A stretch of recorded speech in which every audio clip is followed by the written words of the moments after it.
Welcome, eager minds and curious souls, to our journey through the greatest story rarely told, the epic saga of how humans figured out how not to have buildings collapse on their heads.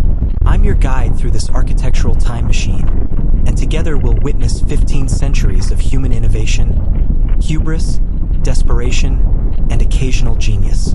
Picture yourself standing at the precipice of history. The Roman Empire has fallen. Roads are crumbling. Aqueducts are leaking. Written knowledge is being lost faster than socks in a laundromat. The architectural wisdom of generations? Vanishing like your motivation on a Monday morning. It's the 6th century CE, and we find ourselves in what historians politely call the Dark Ages, though the figure we go ages might be more accurate. The air here is authentic. That peculiar bouquet of wood smoke, wet thatch, mud, and humanity living without deodorant or proper sewage. Breathe it in. That's the smell of civilization starting over from scratch. Around us, a village bustles with medieval life, if bustle is the right word for trying desperately to survive until next Tuesday. Chickens scatter underfoot. A woman stirs a mysteriously gray stew in a pot suspended over an open fire, right in the middle of her one-room home. The smoke escapes, mostly, through a crude hole in the thatched roof. Medieval HVAC at its finest. This, dear travelers, is where our architectural journey begins. When open concept wasn't a desirable home feature, it was just poor construction technique. The Dark Ages, 500-1000 CE, when open concept meant having a hole in your roof. Let's take a moment to fully appreciate what we're looking at. The typical Dark Ages dwelling, a masterpiece of minimalist design, though not by choice. Walls constructed of wattle and daub, essentially woven wooden strips, wattle, daubed with a mixture of clay, sand, animal hair, and dung. It's the medieval equivalent of that DIY project you started during lockdown and never quite finished. The roof, thatched with whatever vegetation was locally available. The floor, packed earth, sometimes strewn with rushes if you were feeling fancy. Notice the central hearth, an open fire right in the middle of the single room. No chimney, mind you, just a hole in the roof that may or may not be directly above the fire. The smoke mostly rises upward, though a good portion of it lingers, creating that special ambience that burns your eyes and blackens your lungs. Medieval air freshener, if you will. This architectural masterpiece houses an entire family plus a few chickens, maybe a goat, and whatever insects and rodents have also claimed residency. Privacy, a foreign concept. Specialized rooms? Laughable. This is architecture stripped to its barest essentials. But what happened to all the Roman knowledge? You might ask. Excellent question. After Rome fell, Europe experienced what we might call architectural amnesia. Concrete, forgotten. Arches, a mystery. Indoor plumbing, don't make me laugh. The knowledge transmission system broke down spectacularly. Imagine if YouTube disappeared tomorrow and you had to figure out how to unclog your toilet based only on folk songs and half-remembered advice from your uncle. That's essentially what happened to building techniques. Look there. A nobleman rides by on horseback, splashing mud everywhere. His wooden keep is visible on a nearby hill, the medieval equivalent of a gated community. The social hierarchy is literally built into the landscape. The higher your status, the higher your home sits on the hill, and the farther you are from everyone else's sewage. Medieval real estate was all about location, location, location. Just like today, but with more plague. Let's venture over to the construction site of the village's new church. A group of builders argue around a pile of mismatched stones and buckets of primitive mortar. The master builder scratches his head, staring at the stones as if they might arrange themselves through sheer force of will. The Romans put rocks together somehow, he mutters. His apprentice proudly holds up a large rock.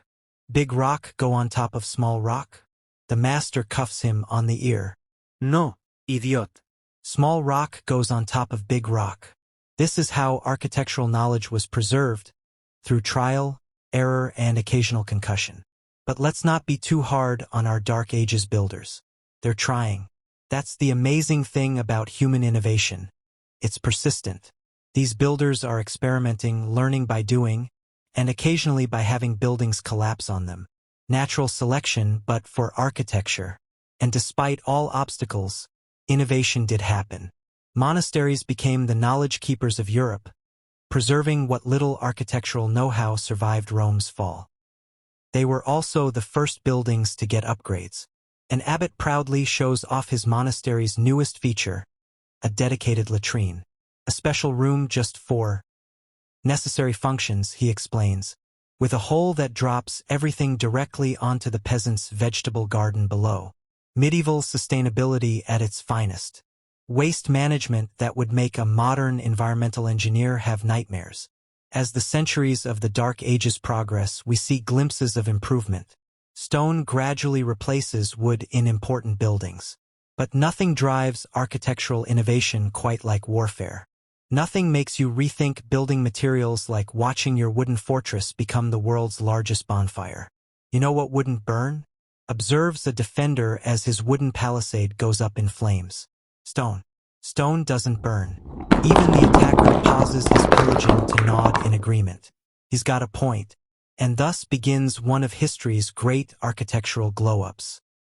When your house keeps burning down, this wasn't just about building a dome. It was about securing the future of the most powerful banking family in Europe and establishing Florence as the premier city of Italy. The Renaissance was architecture's back-to-basics moment, except the basics were actually complex Roman techniques that had been forgotten. It was less about inventing something new and more about rediscovering something old, but with improvements. In 1420, a decision was reached in favor of Brunelleschi's model, which demonstrated that the dome could be constructed without the traditional armature or wooden skeletal framework, by placing the brickwork in herringbone patterns between a framework of stone beams. This was revolutionary, building a dome that supported itself as it rose. The construction was a masterpiece of innovation. Brunelleschi chose to follow such design and employed a double shell made of sandstone and marble. Brunelleschi would have to build the dome out of brick, due to its lightweight compared to stone and being easier to form. The inner dome was strategically constructed using 4 horizontal chains and stone rings, fortifying the octagonal dome. Renaissance architecture was deeply intellectual, based on rediscovered classical principles of harmony, proportion, and mathematical order. It was also deeply competitive, as Italy's wealthy families tried to outculture each other. The psychological motivation was fascinating. These patrons weren't just building homes, they were building statements about their sophistication and learning. After the complicated mysticism of Gothic, Renaissance buildings feel rational, calm, human-scaled. No more soaring to heaven. These buildings celebrated human achievement here on Earth. The shift in mindset was profound. Where the medieval craftsmen tended to approach a problem with a technical solution in mind, the Renaissance architects started with an idea of what the end product needed to look like and then searched around for a way of making it work. This represented a fundamental change in how humans thought about building, from practical problem-solving to aesthetic vision-making. Renaissance architecture reflected humanism, putting humans, rather than God, at the center of the equation. Buildings became more comfortable, more proportioned to human scale, less focused on overwhelming the senses and more on pleasing them. Perfect symmetry, perfect proportion. A building should be like a well-composed piece of music. But where do we put our collection of stuffed exotic animals and mildly pornographic classical sculptures? Our possessions are temporary. Harmony is forever. So is there need to show off their possessions? The tension between architectural ideals and practical living requirements is eternal. Even today, we all know that feeling of living in a space where form sometimes forgets to follow function. But the Renaissance's rational restraint wouldn't last.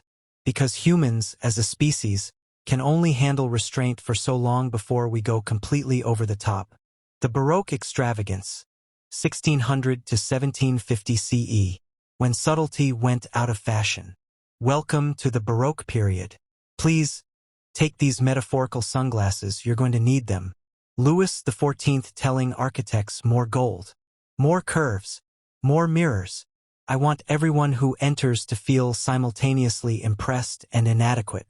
Architect nervously answered, Your Majesty.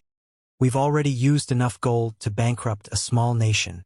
Louis XIV said, "Then find a medium-sized nation. I am the Sun King. Would the sun be stingy with its rays?" Baroque architecture was essentially the Louis Vuitton monogram of building styles. Flashy, expensive, and designed to let everyone know exactly how wealthy you were. But more than that, it was architecture as psychological warfare. These buildings were designed to overwhelm, to make visitors feel small and powerless in the presence of absolute authority. The sensory experience was deliberately overwhelming. Light multiplied by mirrors, curves creating movement, gold catching every ray, ceilings opening to painted heavens. This wasn't architecture as shelter or even architecture as beauty. This was architecture as power move. The human cost was staggering. Thousands of workers labored for decades to create this monument to one man's ego. The social tensions were palpable. While aristocrats waltzed through gilded halls, the common people outside faced poverty and hardship that would eventually lead to revolution. Now, in the church, the cardinal examines models. Will this convince people to ignore those dreary Protestant churches? Architect, confidently, Your Eminence, when they see these spiral columns, trompe-l'oeil ceilings that create the illusion of heaven opening up, and sculptures so realistic they appear to be floating, they'll forget Protestantism was ever an option. Cardinal responded, "Excellent." Luther never understood the marketing power of gold leaf. The Counter-Reformation used Baroque architecture as emotional propaganda. Protestant churches were simple and focused on the word. Catholic churches would be sensory explosions focused on overwhelming experience. It was the architectural equivalent of picking the flashiest special effects for your superhero movie. The psychology here is fascinating. The Catholic Church, reeling from the Protestant Reformation, needed to win hearts and minds. Their strategy? Create spaces so beautiful, so overwhelming, so emotionally powerful that theological arguments would seem irrelevant. Architecture as spiritual seduction. Yet beneath the obvious spectacle was genuine innovation. Complex geometries, new uses of light, and spatial arrangements that still influence buildings today. Baroque architects were masters of illusion, creating spaces that seemed to defy physics, where flat ceilings appeared to soar into infinity and solid walls seemed to dissolve into light. Of course, we can't ignore that Baroque splendor was often built on colonial exploitation. The gold adorning these European palaces and churches frequently came from the Americas, extracted through forced labor and violence. Every golden cherub represented human suffering on another continent. Architecture has always reflected social hierarchies and power structures: who gets to build, who gets to enjoy, who has to construct, and who gets left outside. The Baroque period just makes these contrasts particularly obvious. The irony is that this architecture of absolute power contained the seeds of its own destruction. The very excess that was meant to demonstrate the divine right of kings instead highlighted the grotesque inequality that would soon lead to revolution. Sometimes buildings become too successful at making their point. We're running out of time, so let's skip ahead to see where all this architectural evolution eventually leads us. Modern Revolution, 1900 present, when buildings finally shed their fancy clothes. Now we're getting closer to my time. The 20th century, when architecture finally had its enough with the costume drama moment. Modernism was architecture's rebellious adolescence, rejecting history, embracing new technologies, convinced it knew better than all previous generations combined. Like most adolescent rebellions, it was both refreshing and occasionally insufferable. The psychological motivation was powerful. After the devastation of World War I, architects felt that traditional styles were complicit in the old order that had led to catastrophe. They wanted to build a new world from scratch, rational, efficient, honest, and egalitarian. Modernism was optimistic, sometimes naively so, about technology's ability to solve human problems. Le Corbusier called houses machines for living, which tells you a lot about the modernist mindset. Human needs were engineering problems to be solved through good design. Le Corbusier presenting plans for a concrete housing block. Le Corbusier, enthusiastically, said, "Imagine efficient, rational, standardized living units. The perfect solution to housing shortages." Client replies uncertainly, "It looks a bit cold?" Le Corbusier, dismissively, Sentiment is inefficient. This building optimizes human existence. The trouble was, humans turned out to be stubbornly non-standardized. Our messiness, our desire for warmth and personality, our cultural differences. None of these fit neatly into the modernist vision. The human element that architects tried to rationalize away kept reasserting itself. Conversation between residents in a modernist housing project. Resident 1. Looking at bare concrete walls, it's very honest. Resident 2.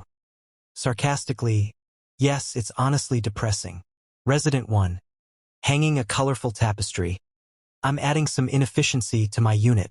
But modernism wasn't one monolithic thing. At its best, it gave us extraordinary buildings that really did improve how we live. The tragedy is that the ideology often overshadowed the genuine improvements in light, space, and functionality.